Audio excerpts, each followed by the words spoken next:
Good day everyone. So, this is my activity 1 and 2 problem 1. So, ito yung check event add. So, check natin kung working siya.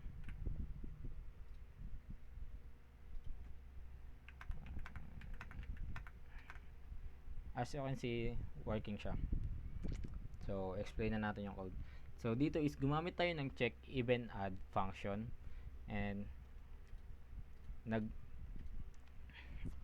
nag-define tayo ng number event add. So, bali ang purpose nito is para matali kung ilan ba yung even and odd numbers. So, sa loob nun is gumamit tayo ng while loop para i-ask yung user ng 5 numbers. Then, kada input ng user ng 1 numbers is chine-check na agad niya kung even ba to or odd. Then, pag even siya is magpa-plus 1 siya dito. So, ito yung purpose ng para matali siya. Then, after nun is ipiprint niya yung total kung ilang even ba or add. Then, kinol natin yung check even add function para gumana siya. Then, proceed tayo sa problem 2.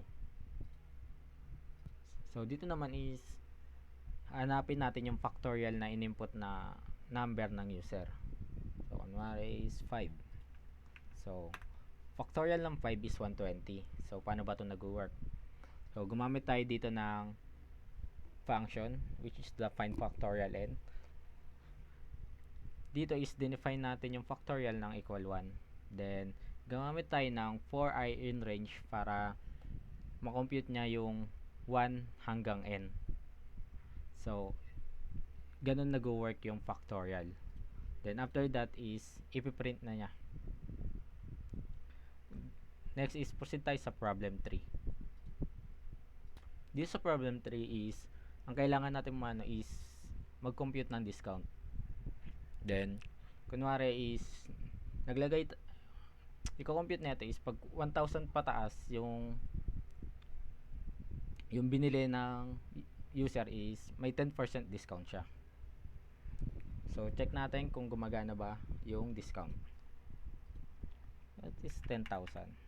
So, as you can see, yung 10,000 is bali 9,000 na lang babayaran niya. Bawas na siya ng 10%. So, paano ba nag-work yung code? Gumamit ulit tayo dito ng function, then if condition na if amount greater than or equal 1,000, then magkaka-discount siya ng 10%, which is the amount times 0.1. Then, kaya tayo neto gumamit para matotal yung, para ma-minus yung discount na 10%. Then, pag lower naman siya sa 1,000 is ang lalabas is no discount. Next is problem 4. So, dito naman sa problem 4 is i-check yung temperature. So, bali, check natin kung gumagana ba siya.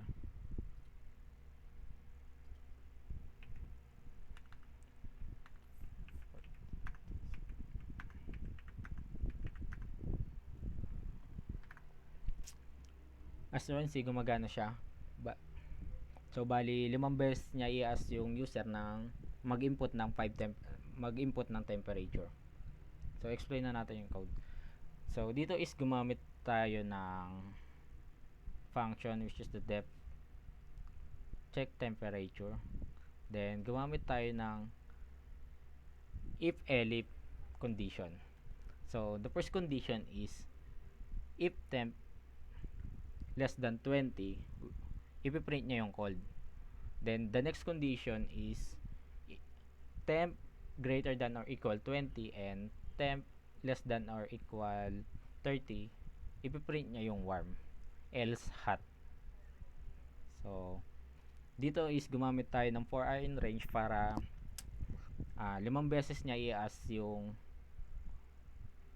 user ng temperature. Then, pag yung I is equal to 5 na, i-break na niya. So, yun lang po. Maraming salamat.